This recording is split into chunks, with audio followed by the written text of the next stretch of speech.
Welcome back. If I did everything right, we should have fixed the elevator.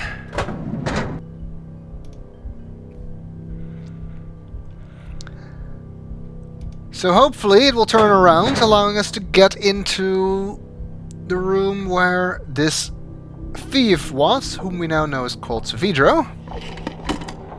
Assuming he is the person who wrote the journal, but I don't see who else it could be. And it seems I got it right, because we just turned around.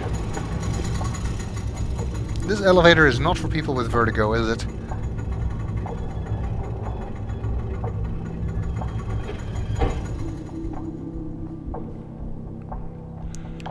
Okay, Saavedro, we've got you now.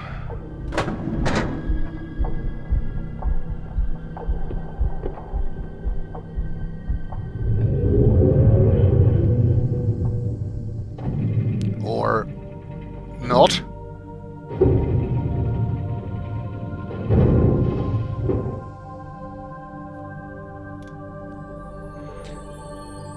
Okay, he linked away. And he was still carrying the Releeshahn book. He didn't go to Releeshahn, because that book that he used looked quite different. See if we can follow him somehow. Well, there's the book. Inside the egg. Jump!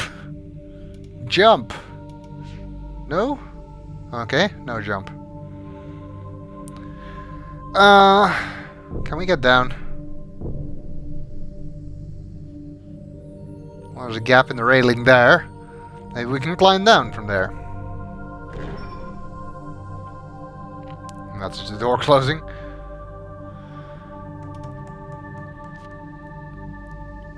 Who knows? Nope, we cannot. Anything else here? These things were open. And now they're not. Doesn't look like we can open them. Oh, there's something on the floor there. Wait.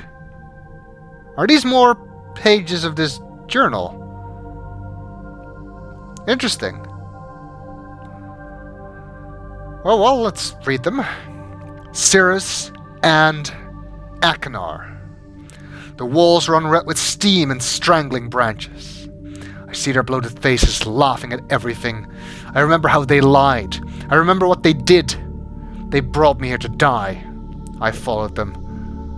The lattice roots were black from too much overgrowth. Puffer spores floated up in the hot steam and burst. No one was there to guide the spores to the branches. No one was waiting to perform the ritual weaves. The fighting had torn my people apart. They didn't care. They didn't care. They wanted Dorian to die. This we've already read.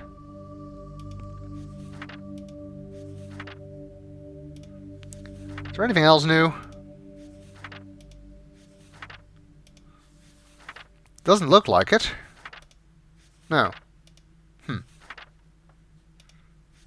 What are these bird feet in the top right corner? They're different. Could they be numbers? Because this one has one less line than this one. So that means that this entry, the one we just found, comes before this one. So is that one? These two lines? Or are we missing something in between? There's another 2 lines added rather than 1, so it looks like we're missing more. Looks like we're missing pieces of this journal. Maybe we'll find more of it as we go along. Who knows?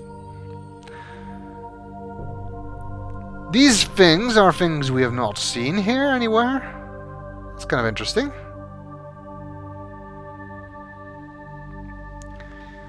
So I wonder what he is talking about.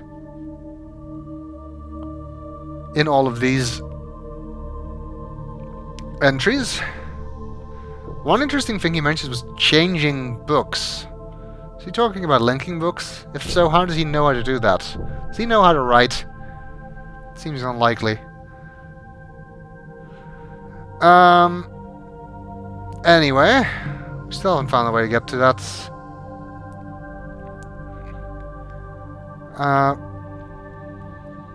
We get to that book, but we have to find a way to do it. But how?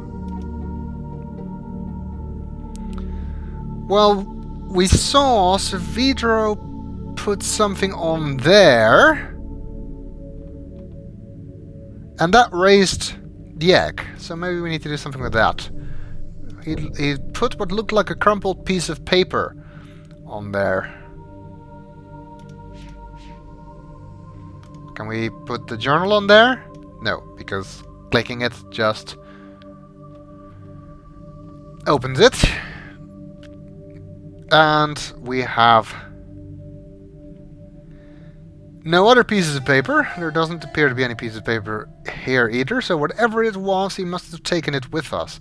But if this is supposed to be a trap for Atrus, there must be a way to follow him. Unless he just wanted to trap Atrus on this island, which seems kind of unlikely.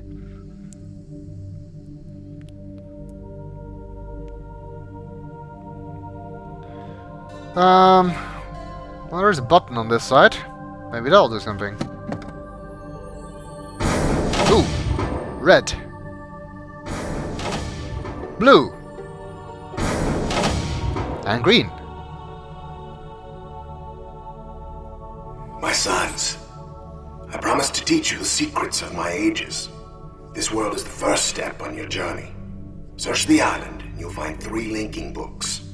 Each connects to an age in which you will must fulfill. Hello, Atrus. Been a long time. Sorry I'm not there to greet you in person, but I just didn't think it would be wise, considering how long I've been stuck here. Trapped in these lesson ages by 2 very greedy little boys. Your sons, Atrus, Cirrus, and Achenar. Of course, they're not so little anymore, not so innocent. I thought a lot about innocence these last few years and what happens when it gets lost. Worried about Releeshahn? I have it. Worried about friends, relatives, people you can't get back. I know just how you feel. But if you want to do something about it, you're gonna have to open this device. And there's just one problem. I've changed the 3 symbols that do that. So if you want to reclaim Releeshahn, you're gonna have to take your own class.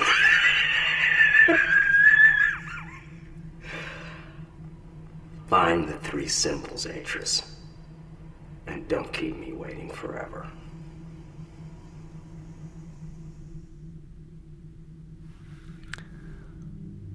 Okay. It's beginning to get a little clearer.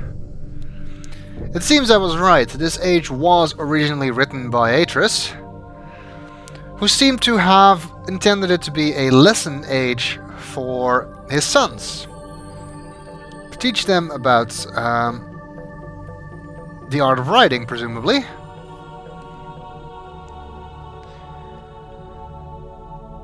And this Saavedro character was trapped here by Cirrus and Achenar, it seems. Probably a good deal after they were supposed to take this lesson. And now Saavedro wants Atrus to take his own lesson as punishment for whatever the hell Cirrus and Achenar did. And knowing Cirrus and Achenar, it can't have been a good thing. Unfortunately for him, Atrus did not follow him. I did. So I will have to do. And considering it doesn't look like we can climb down or find another way to get that book, It seems we're going to have to do as he says and find the symbols to open this device. Was that what he put on there? Symbols? Is this the scanning device that he reprogrammed? The reprogramming was talking about the symbols then. Changing the symbols makes sense, of course, because if it had been Atrus here, he would probably have known what the symbols were, assuming he still remembered, because it looks like this age was created quite a long time ago. Which would have made things way too easy. Why send Atrus throughout this entire obstacle course to open this device? Just to slow him down? Just as punishment? Or is there something more to it? Maybe we'll find out. Okay, well, I guess we're going to have to look for those missing symbols, or missing for 3 symbols. Which I assume are somewhere on this island, or somewhere reachable from this island at the very least, because otherwise this would be an entirely impossible thing. Although, that would make for a nice revenge. Set Atrus an impossible task. Just make it look like he can do it, and then at the very end, it turns out to be impossible. That'd be what I do. Let's hope he's not that crazy. But since he's played by Brad Dourif, who tends to play characters who are really, really crazy, who knows? Brad Dourif, of course, you might have realized it was him. You might recognize him as Wormtongue from Lord of the Rings, or Suitor from Star Trek Voyager, who was a serial killer. Yeah, because he always plays these really nice characters. So it's a real surprise that he's playing a villain here. It's completely against type for him. Okay, but I guess since the time pressure is sort of off us now, we're not in a tremendous rush to find the thief at this point. I guess that means we can take the time and read the journal that Atrus gave us. Who knows, it might contain something important. At the very least, it will tell us about Releeshahn, and maybe we'll find out why it is worth saving at all.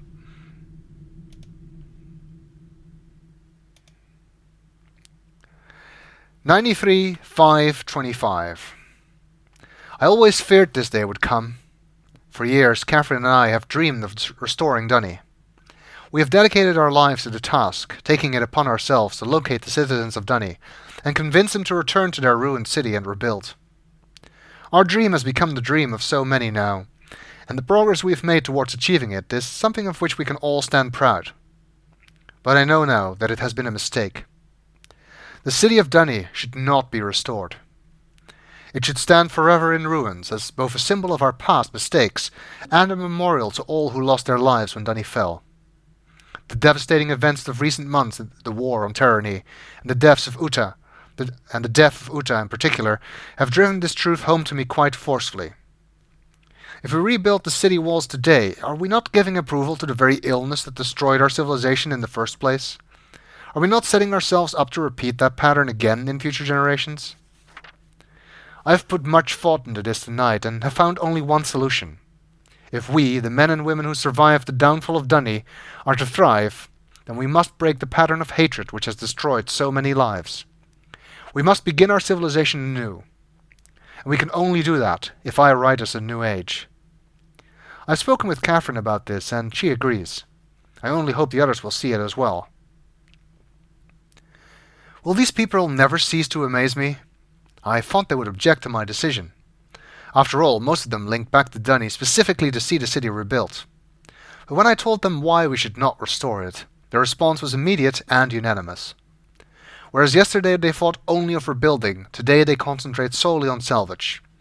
They intend to take from their ruined city only that which is best and move on. Everywhere I look, the enthusiasm for this new task is obvious. It heartens me, even as I face my own monumental contribution. I have written many ages in my lifetime, from my first timid attempts under the tyrannical tutelage of my father, to my most recent accomplishment, Averone. Never before has so much been riding on my skill. The age I am about to write must be all I ever imagined, and more. How am I going to achieve it? Catherine laughed this morning when she saw me drudging out my old notebooks.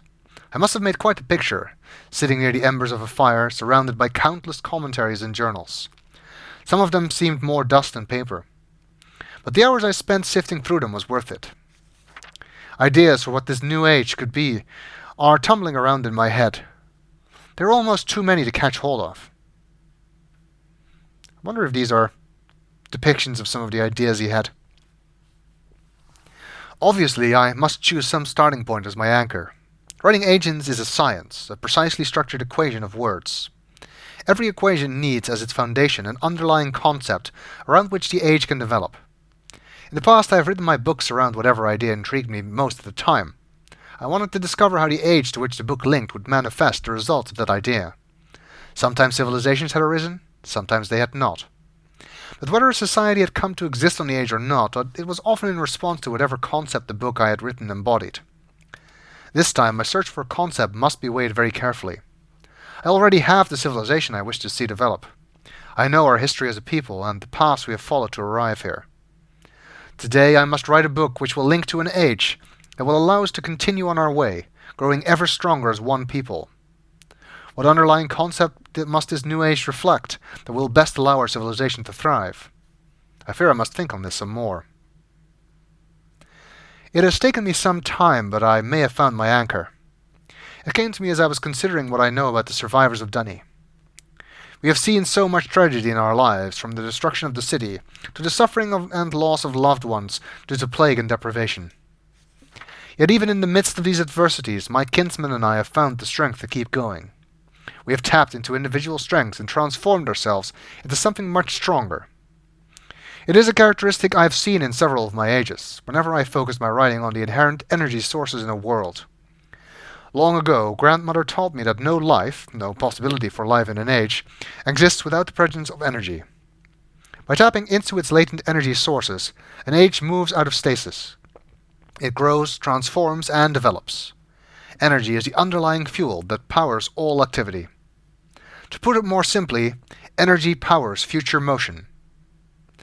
Yet as grandmother also liked to remind me, energy in an age takes on diverse forms. Each one has strengths and weaknesses of its own. How many forms will this new age contain? Which type will be its dominant theme?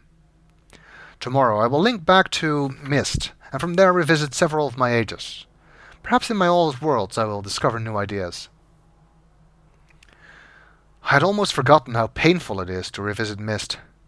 In the 10 years since my son, Sirius and Achenar, left me trapped on Kavir Island and burned so many of my books, Catherine and I have rarely linked back.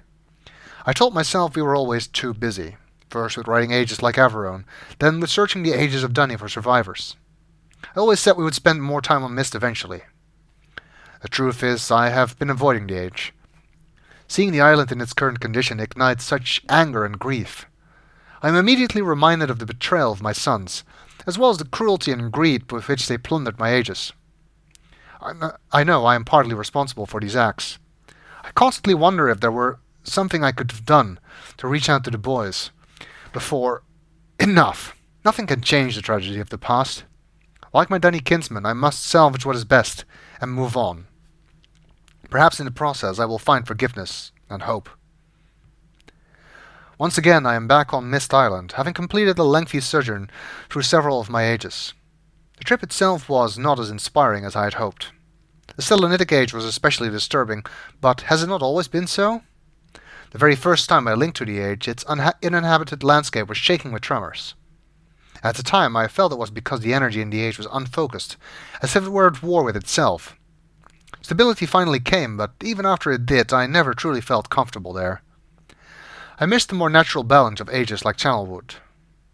Perhaps that is the lesson to take home with me. The Dunny, too, have faced much turmoil in their history. Their lives have been unsettled enough. Perhaps I should be striving to offset the energy that already exists within our civilization, but providing it with a more stabilized environment in which to grow. an environment in which the natural equilibrium of the world serves as a counterpoint to the upheavals of civilization. The more I consider it, the more I wonder if I should make nature the foundation of this new age.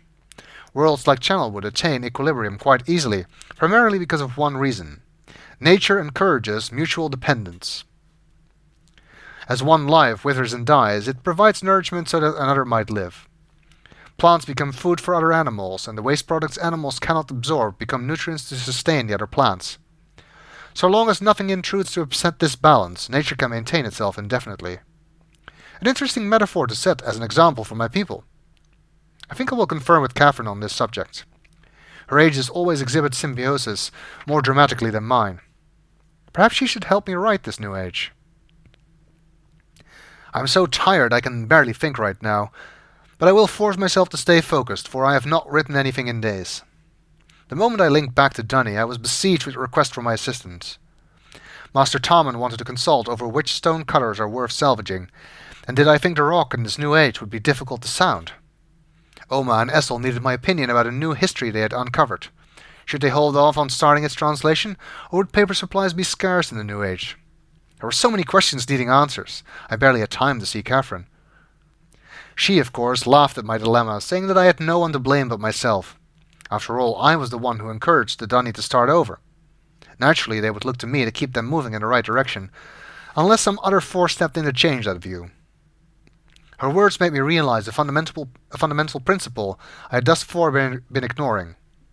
All this time, I have been debating whether to make energy or nature the underlying framework for this age, but there is another equation to consider. An age based solely on the future motion of energy will face constant upheavals, most likely at the cost of tranquility. And an age based solely on the mutual dependence of nature can become so balanced over time it may cease to tolerate change. Yet to continue to grow as a people, Dunny civilization needs both, occasional upheavals followed by periods of balanced stability. I have seen such situations occur naturally on several of my ages.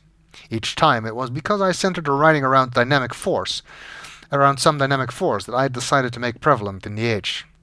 Such forces allow the balance between forward motion and mutual dependence to fluctuate. As one concept takes precedence, the other recedes until another force surfaces to change things. As Catherine's insightful comment reminded me, dynamic forces spur change. I am too tired to think more on this tonight. Hopefully in the morning my thoughts will coalesce. Catherine surprised me today. Apparently while I was off visiting my ages, she linked to Myst by herself. She did not say so, but I could tell that her visit had been painful. More than ever now, I am convinced we must find a place to begin again ourselves. Perhaps when I have written this new age for the Dunny, I will put some thought into where Catherine and I might live. I cannot believe I did not see it before. All this time I have been struggling to describe the perfect age for the Dunny. I have considered and then rejected several underlying concepts which I felt might best set the course for their future, as if I alone should determine how Dunny civilization will grow. In my own way, I have become as egotistical as my father. In truth, I owe this realization to Catherine. Sensing my indecision about the new age, she led me on a walk around Dunny. Salvaging efforts were well underway, with teams of people scouring the Reuven's Harbour district. As I watched my Dunny kinsmen deciding which part of their culture to retain, I realized they did not need me to determine their future. They are quite capable of settling its course by themselves, regardless of what age I write. This realization has opened my eyes to the best way of approaching my task. I no longer need to worry about which underlying concept, energy, nature, or dynamic forces, I should make prevalent in the age. Rather, I must strive to include them all. I must write a balance of systems into the descriptive book, enough so that the Dunny people will constantly be challenged to attain their ultimate potential. As grandmother often pointed out to me when we spoke about ages back on Myst, balanced systems stimulate civilizations. At last I feel I am ready to begin writing this age. Indeed, I'm eager to begin and have already come up with a perfect name. I know grandmother would have loved it. Of course, Catherine could tell the moment I turned to her that I had finally found my starting point. I babbled on excitedly for some time, before I noticed the smile she was hiding. When I saw it enough to grow suspicious, she handed me one of my oldest age books. She must have picked it up when she linked back to Myst. Seeing the name Jananen emblazoned on the book cover, I could only shake my head. The one age I never got around to revisiting was the one that might have helped me the most. How foolish was I to have completely forgotten it. I think, after I finish this work, I should take one final trip, if only to help restore an old fool's memories.